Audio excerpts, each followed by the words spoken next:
Assalamualaikum warahmatullahi wabarakatuh. Salam jumpa kawan-kawan subscriber dari Dawi Ulama 41. Alhamdulillah, semoga kita tetap dalam lindungan Allah Subhanahu wa Ta'ala. Oke kawan-kawan, pada kesempatan ini kita akan menceritakan tentang kisah dari senjata yang sangat legendaris, yaitu tombak Kiai Pleret. Seperti keterangan yang saya jelaskan pada video sebelumnya, bahwa tombak Kiai Pleret adalah tombak yang bisa melukai Arya Penangsang yang memiliki keris setan kober. Dari beberapa sumber bahwa pusaka tombak Kiai Pleret adalah pusaka kerajaan Mataram. Itu berasal dari kemaluan Syekh Maulana Maghribi. Kisahnya begini. Alkisah, pada zaman dahulu kala hiduplah seorang pemimpin atau raja di suatu daerah di wilayah Jawa Timur. Pemimpin tersebut bernama Tumenggung Wilatikta. Kalau orang Jawa, Tumenggung Wilotikto. Dia dikenal sebagai pemimpin yang sangat berwibawa dan juga disegani oleh rakyatnya. Tumenggung Wilatikta memiliki dua anak, yaitu seorang anak laki-laki dan seorang anak perempuan. Anak laki-lakinya bernama Raden Sahid, sedangkan anak kecilnya bernama Rasa Wulan. Kedua bersaudara ini sangat dekat satu sama lain. Nah, pada suatu hari Tumenggung Wilatikta memanggil anak-anaknya. Dia memanggil anak-anaknya guna menyampaikan bahwa umur sang putra sudah cukup dewasa dan dirasa sudah bisa untuk menggantikan ia sebagai Tumenggung di sana. Raden Sahid mendengarkan kata sang ayahanda dengan penuh perhatian, ditemani oleh sang adik. Dia mendengarkan kata ayahnya dengan kepala tertunduk sebagai bentuk rasa hormat kepada sang ayah. Tumenggung Wilatikta kemudian menyampaikan kepada Raden Sahid untuk segera menikah sebelum resmi menggantikan ayahnya sebagai Tumenggung. Mendengar perkataan ayahnya, Raden Sahid hanya duduk termenung tanpa bisa menjawab apa-apa. Dalam dirinya dia belum memiliki niat untuk menikah, namun ia juga tidak berani membantah perintah sang ayah. Tumenggung Wilatikta yang melihat anaknya hanya setuju kemudian menanyakan apakah Raden Sahid menyanggupi atau menolak permintaannya. Raden Sahid menjelaskan bahwa dia tidak berniat untuk menolak, namun dia hanya masih mempertimbangkan wanita mana yang pantas untuk dia nikahi, sehingga dia tidak bisa buru-buru menjawab permintaan sang ayah. Mendengar jawaban sang anak, Tumenggung Wilatikta membiarkan anak laki-lakinya untuk berpikir terlebih dahulu.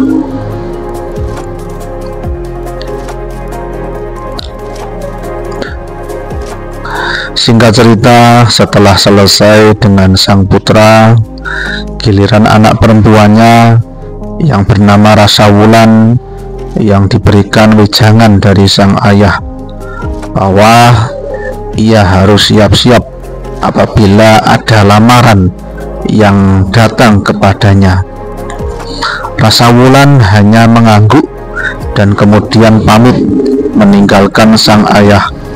Namun sama seperti kakaknya, Rasa Wulan juga sebenarnya belum siap untuk menikah, tapi dia tidak berani menolak atau membantah perintah sang ayah.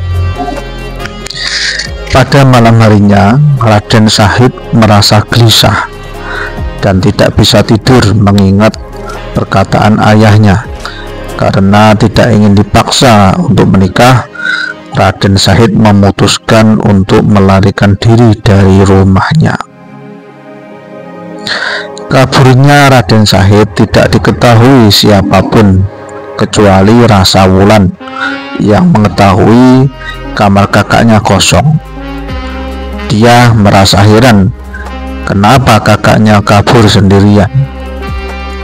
Sebelum penghuni rumah bangun, Rasa Wulan kemudian mengemasi barang-barangnya lalu pergi meninggalkan rumah. Kepergian anak Tumenggung Wilatikta tidak diketahui siapapun hingga malam hari. Mengetahui anaknya pergi dari rumah, Tumenggung Wilatikta kemudian menyuruh semua bawahannya untuk mencari kedua anaknya. Sayangnya, usaha Tumenggung untuk mencari anaknya tidak membuahkan hasil sama sekali. Waktu berlalu, bulan berganti tahun, sudah bertahun-tahun semenjak peristiwa kaburnya Raden Syahid dan Rasa Wulan, namun belum juga ditemukan. Di daerah yang lain, Raden Syahid sibuk mengembara setelah mengalami berbagai beragam penderitaan yang cukup berat. Dia juga sempat menjadi seorang berandal di hutan dan merampas harta milik orang kaya yang kemudian ia bagikan kepada rakyat miskin. Sementara di lain tempat, Rasa Wulan sangat berharap bisa bertemu dengan kakaknya. Namun usahanya tak pernah membuahkan hasil. Ia kemudian memutuskan untuk bertapa ngidang di tengah hutan Gelagahwangi.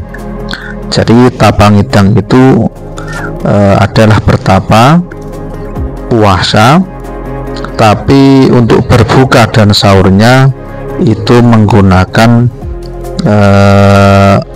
godong-godongan atau daun-daunan. Di dalam hutan Gelagahwangi terdapat danau yang sangat jernih, yaitu Danau Sendang Beji. Di pinggiran danau itu ada pohon yang tumbuh dan condong menghadap ke danau, sehingga menambah keasrian dari Danau Sendang Beji. Dari salah satu cabang pohon rindang tersebut menjadi tempat bertapa seorang laki-laki, yaitu Syekh Maulana Maghribi.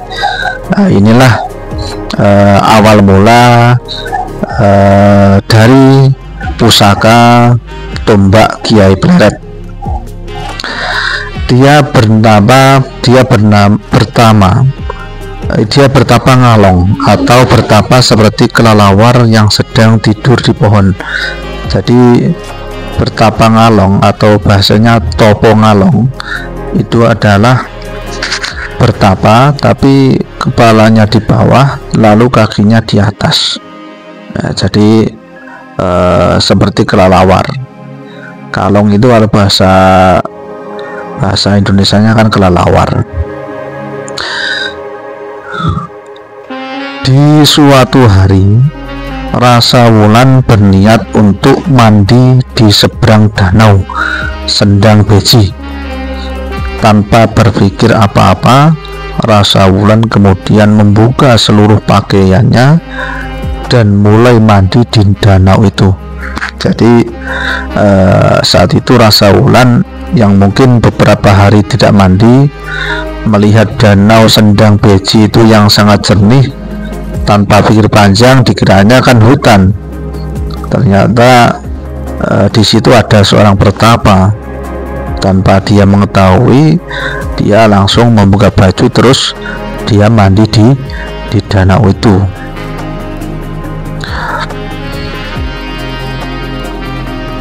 Lanjutannya, dia tidak sadar bahwa anak laki-laki yang sedang bertapa di salah satu pohon di tepi danau, yaitu Syekh Maulana Maghribi, yang melihat rasa wulan terpesona akan kecantikan rasa wulan, dan tanpa dia sadari ia meneteskan air maninya ke air di danau Sendang Beji. Saat rasa wulan menyiramkan air danau ke tubuhnya, tiba-tiba saja perutnya berubah menjadi besar. Dia kemudian mulai mencari apakah ada orang di danau itu, dan melihat Syekh Maulana yang sedang bertapa. Dia kemudian menghampiri Syekh Maulana dan meminta pertanggungjawabannya. Rasa wulan protes dan marah-marah kepada Syekh Maulana. Awalnya Syekh Maulana mengelak akan tuduhan dari rasa wulan. Rasa wulan tetap bersikukuh dan terus meminta pertanggungjawaban dari Syekh Maulana karena tidak ada laki-laki lain selain dia. Syekh Maulana kemudian melepaskan kemaluannya, lalu membuka sarung yang dia pakai untuk ditunjukkan kepada rasa wulan bahwa dia bukan laki-laki. Dia berharap jika ia menghilangkan kemaluannya, dia bisa terbebas dari tuduhan rasa wulan. Namun rasa wulan tetap tidak percaya dan tetap meminta Syekh Maulana Maghribi untuk bertanggung jawab. Akhirnya Syekh Maulana Maghribi menyerah dan mau bertanggung jawab untuk merawat bayi yang masih berada di kandungan rasa wulan.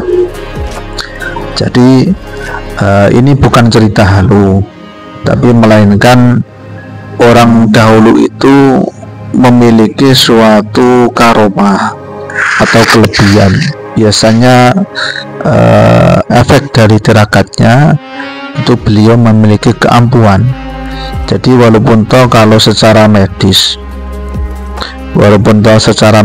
itu mungkin tidak bisa terjadi kehamilan hanya lewat air mani yang tercampur danau, lalu danaunya dibuat mandi perempuan, lalu perempuannya hamil, kan menurut ilmiah kan tidak masuk.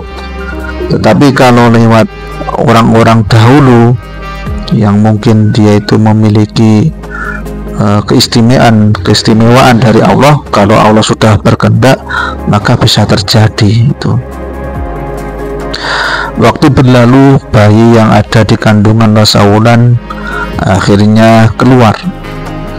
Setelah bayinya lahir, rasa wulan kemudian menyerahkannya kepada Syekh Maulana Maghribi agar bisa dirawat hingga dewasa. Syekh Maulana Maghribi kemudian menamai anak tersebut dengan nama Kidang Telangkas. Sementara itu, kemaluan Syekh Maulana Maghribi yang sebelumnya telah ia cabut tiba-tiba saja berubah menjadi sebuah mata tombak. Tombak itu kemudian ia beri nama Kanjeng Kiai Pleret, yang dijadikan sebagai senjata andalan. Tombak Kiai Pleret kemudian diwariskan secara turun-temurun kepada raja-raja yang bertahta. Saat ini tombak tersebut dianggap sebagai peninggalan senjata pusaka dari kerajaan Mataram. Yang pada video saya sebelumnya, tombak itu dimiliki oleh Sutawijaya yang bertarung dengan Arya Penangsang, yang kemudian Arya Penangsang terkena tombak Kiai Pleret hingga ususnya keluar. Hingga saat ini di daerah Jawa Tengah itu masih rutin diadakan yang namanya upacara, karena tombak tersebut sangat disakralkan di daerah Jawa Tengah. Wallahu a'lam bishawab. Semoga bermanfaat. Semoga cerita ini menambah dari wawasan kita tentang sejarah. Jangan sampai kita meninggalkan, melupakan sejarah yang berada di Nusantara ini. Semoga bermanfaat, semoga terhibur. Yang belum subscribe nanti bisa subscribe untuk perkembangan dari channel ini. Sekian dari saya. Wassalamualaikum warahmatullahi wabarakatuh.